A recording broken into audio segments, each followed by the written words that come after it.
Good morning, everyone. Thanks very much for coming. I'm Lee Bailey from the International Energy Agency's Media Relations team. It's great that you're here to hear from Dr. Birol, our Executive Director. He's just come from the College of Commissioners, to which he had been invited by President von der Leyen as an honored guest speaker.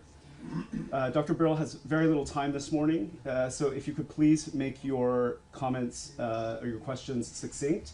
And as always, please identify yourselves by your name and the name of your outlet.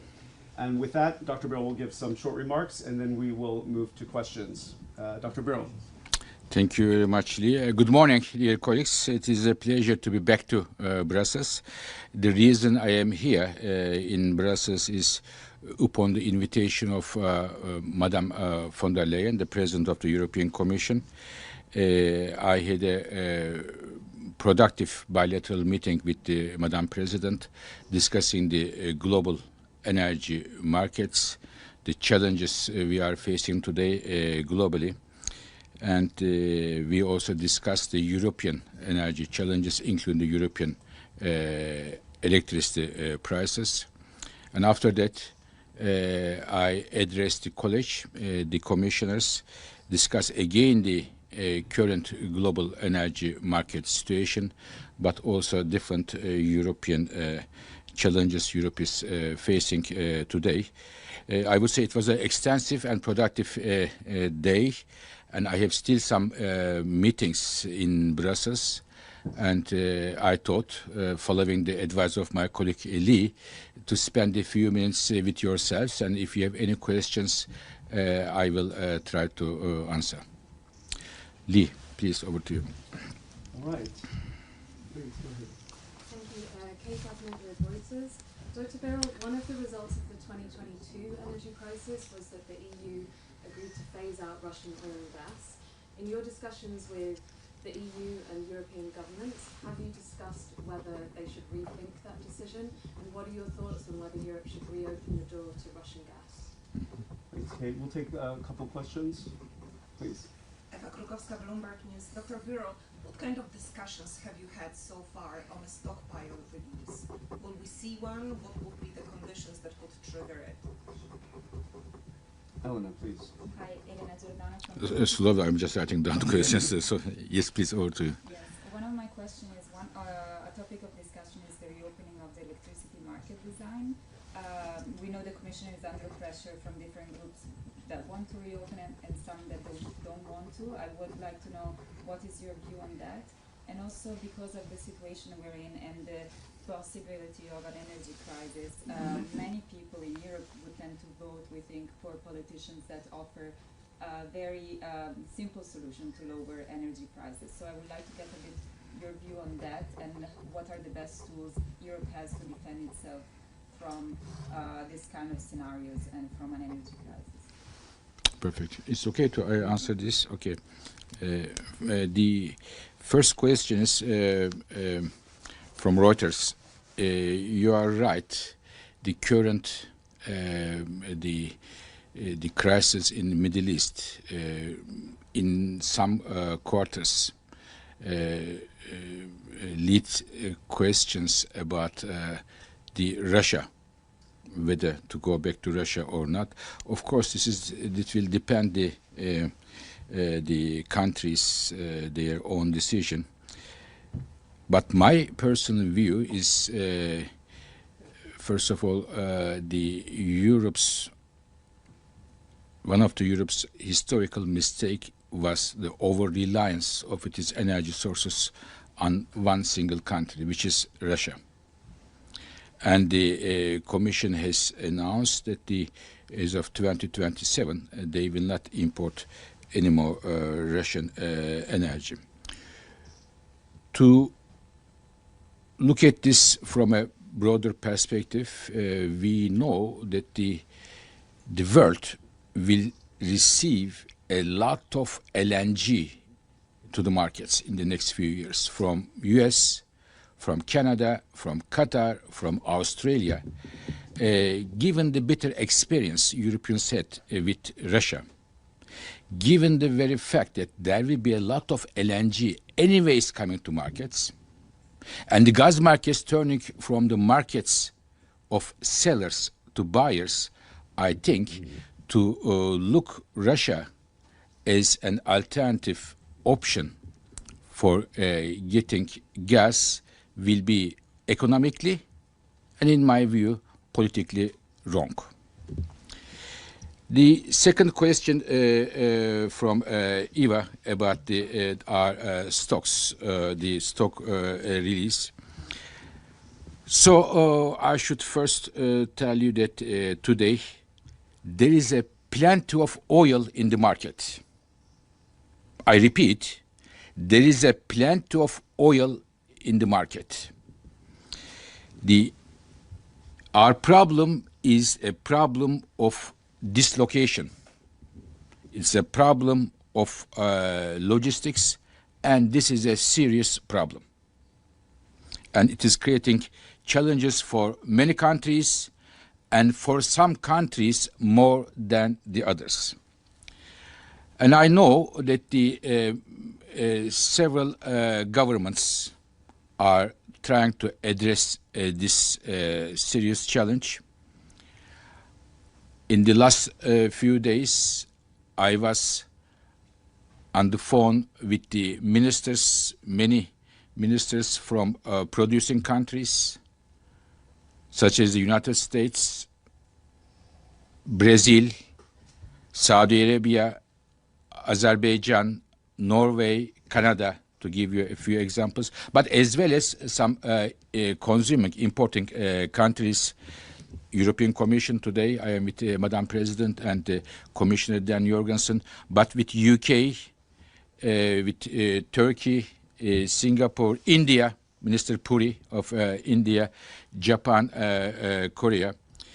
There is a lot of effort going on in order to solve this problem, and everybody is trying to find a solution. Now, as far as the stocks, Iea stocks are concerned, I can tell you that based on my discussion with the Iea member governments and looking at the current market conditions, I can tell you that all options are on the table.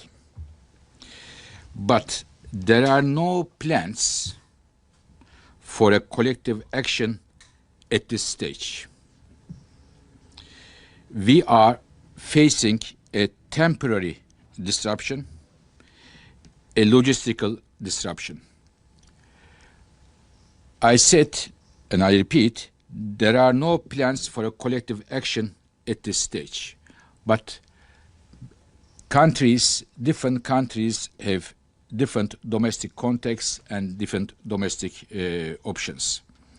I have, last Tuesday, I have convened an extraordinary governing board meeting in Paris to discuss the current market conditions and to have an initial assessment of the energy impact of the ongoing war in Middle East.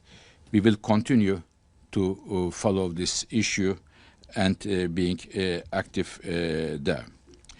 The third question from the what to do to lower electricity price, or what kind of options Europe has to meet the electricity demand growth.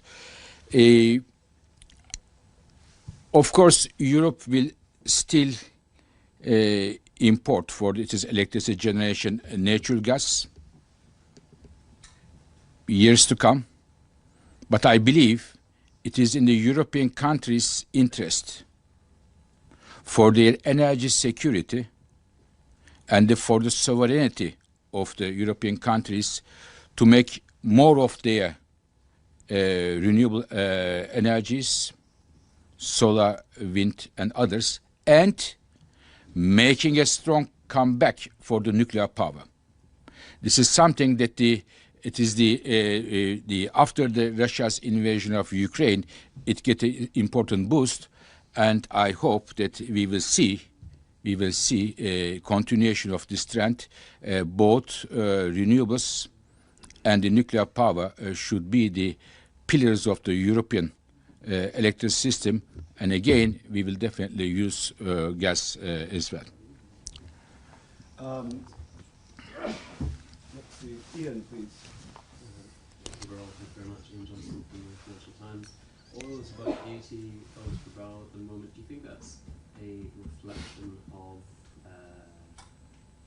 short-term tensions in the Middle East, expecting this to subside? Or do you think that's an accurate reflection of the way in which the conflict is going in its oil markets? And just a second question, if I may, on stocks in Europe of gas dropped to 30%, and in some cases much lower in certain countries. Do you think that Europe has sufficient stocks as we come out of the region? Okay. Argus, please. from Argus. Two questions. One on Everybody has 2 questions in Brussels. It is not like Paris. Yes. if required, what does that mean in terms of releasing stocks? And then secondly, reflectively, do you think the US President Donald Trump sufficiently considered the effect on oil supply from his actions? And one, please, only one from the Times. Gina Smiley from the New York Times. Thanks for taking my questions. Simply, are you worried that this could become a crisis like 2022? And if it does, is Europe prepared for it? Okay. Okay. One more and I finish. Yeah, I have to really go. Yeah. Sama bin Javid, Al Jazeera English. So I've just come from a suppliers meeting from the LNG suppliers, and they say, well, if the wind doesn't blow and the sun doesn't shine, LNG is still going to be there, not just as a transition fuel, Yeah. but also because of the increasing demand that you've mentioned in your report as well. So how difficult do you think this situation can become? Because you said this is a small bump in the road because it's a logistical crisis right now. But if this carries on, what risks do you foresee for Europe specifically? And do you feel, coming back to my colleague's question, like 2022, Europe sleepwalking into another crisis? Okay. So I start with maybe with FD with Ian. Ian, welcome to Brussels, by the way, leaving Paris to coming to Brussels here. So oil is $80. I think this is mainly, I would attribute this to the current crisis we have, because when I look at the market today, as I said, there is a plenty of oil. We have no oil shortage. And when I look at the demand, which is the other driver of the price, demand is about 800,000 barrels per day, and there is a huge surplus in the market. So I want to say, once again, all of us to understand, there is no shortage of oil globally. The issue is the dislocation, and this is the reason we have this price increase recently.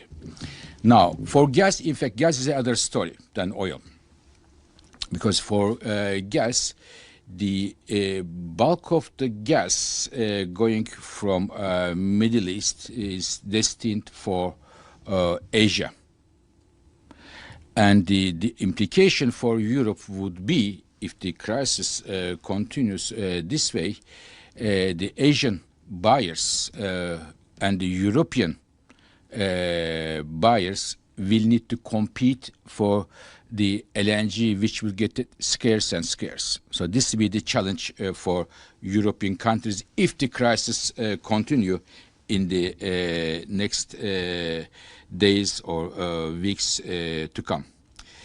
The question from our colleague from Argus, what does it mean if required, based on our the regulations? We need to our governments to agree for a stock release and to decide that this market conditions justifies a stock release.